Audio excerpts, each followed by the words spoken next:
இங்க ஒரு இடத்துல மாட்டிக்கிட்ட ஒருத்தன் அங்க இருந்து தப்பிக்கிறதுக்காக எக்ஸ்பென்சிவான சுஷியை சாப்பிடாம அங்க இருந்த ஒரு வேஸுக்குள்ள போட்டு அதோட வெயிட்டை அதிகப்படுத்தான். அந்த வேஸ் ஃபுல்லானதுக்கு அப்புறம் அதை தூக்கலாம்னு போறான். ஆனா அவன் நினைச்சதை விட வெயிட் அதிகமா இருந்ததால அவனால அதை நகர்த்த கூட முடியல. உடனே அதுக்குள்ள இருந்த சுஷியை வெளியே எடுக்கலாம்னு பிளான் பண்றான். அடுத்ததா அவன் கையை உள்ள விட்டு அதை எடுக்க ட்ரை பண்றான். ஆனா அந்த வேஸோட மவுத் ரொம்ப சின்னதா இருந்ததால அவனோட கை உள்ள போக மாட்டேங்குது. இப்போ என்ன பண்றதுன்னு தெரியாம ஒரு சாப் ஸ்டிக்கை எடுத்து அந்த சுஷியை ஒன்னொன்னா எடுத்து வெளியே போட ஆரம்பிக்கிறான். அதை எடுத்து வெளியே போடுறதுக்கே அவனுக்கு 10 நாள் ஆயிருது. இப்போ அவனுக்கு அந்த வேஸ தூக்குற அளவுக்கு அதோட வெயிட் குறைஞ்சிருது. அதனால அந்த ப்ராப்ளம் இப்போ சால்வ் ஆயிருது. ஆனா அப்போ டோரோட கண்ட்ரோலை மறந்துருப்பான். இப்போ அவனுக்கு முன்னாடி 5 பட்டன்ஸ் இருக்குது. அதுல ஒண்ணுதான் டோருக்கான பட்டன். கொஞ்ச நேரம் யோசிச்சுட்டு ஒரு பட்டன் அழுத்தான். அதை அழுத்தினதும் சடனா அந்த சுவருக்குள்ள இருந்து ஒரு கருப்பு மனுஷன் அவன் முன்னாடி வந்து நிக்கிறான். கொஞ்ச நேரம் 2 பேரும் ஒருத்தரை ஒருத்தர் பார்த்துட்டு என்ன பண்றதுன்னு தெரியாம திருன்னு முழிச்சிட்டு நிக்கிறாங்க. கொஞ்ச நேரத்திலேயே அந்த கருப்பு மனுஷன் திரும்பவும் அந்த சுவருக்குள்ளேயே போய் மறைஞ்சிடறான். ஆனா போகும்போது அவன் சும்மா போகாம அந்த வேஸ தெரியாம ஒரு கிக் விட்டுட்டு தான் போயிருப்பான்.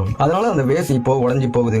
அதை பார்த்துட்டு அவன் 10 நாளா கஷ்டப்பட்டது எல்லாம் வேஸ்டா போயிருச்சுன்னு கதறுறான். உடனே ஒரு டேப்பை எடுத்து அந்த டோருக்குரிய பட்டன் மேல அழுத்தி அந்த டேப்பை போட்டு வைக்கிறான். ஆனா அவன் திரும்பும் போது டேப் கிஞ்சி அந்த பட்டன் மறுபடியும் மேல வந்துருது. அதனால டோரும் க்ளோஸ் ஆயிருது. உடனே இது வேலைக்காகாதுன்னு வேற ஏதாவது ட்ரை பண்ணுவோம்னு யோசிக்கிறான். அப்போ அந்த சுவர்ல இருந்த நிறைய பட்டன்கள்ல ஒரு பட்டனை அழுத்துறான். அப்போ திடீர்னு அங்க மேல இருந்து ஒரு ரோப் தொங்குது. ஆனா 5 செகண்ட்ஸ்லயே அந்த ரோப் அப்படியே மறைஞ்சு போகுது. கொஞ்ச நேரம் யோசிச்சதுக்கு அப்புறம் சடனா அவனுக்கு ஒரு ஐடியா தோணுது. உடனே 2 பட்டனையும் அழுத்திட்டு அந்த ரோப்பை பிடிச்சு ஸ்விங் பண்ணி ஸ்பீடா அந்த டோர் கிட்ட சக்சஸ்ஃபுல்லா போயிடுறான். ஆனா அங்க வந்து பார்த்தா இன்னொரு டோர் க்ளோஸ் ஆகி இருக்குது. அந்த டோருக்கு சாவி தேவைன்னு புரிஞ்சுக்கிறான். உடனே அங்க இருந்து வெளியே வரும்போது அந்த டோர் சடனா க்ளோஸ் ஆகி அவனோட இடுப்புலயே வேகமா அடிச்சிருது. வலியில அவனுக்கு கோபம் தலைக்கியது. உடனே கோபத்துல அங்க இருந்த ஒரு பட்டனை எட்டி வதைக்கிறான். ஆனா அதிர்ஷ்டவசமா அந்த பட்டனை அழுத்தினதும் அந்த டோரோட கீ வந்துருது.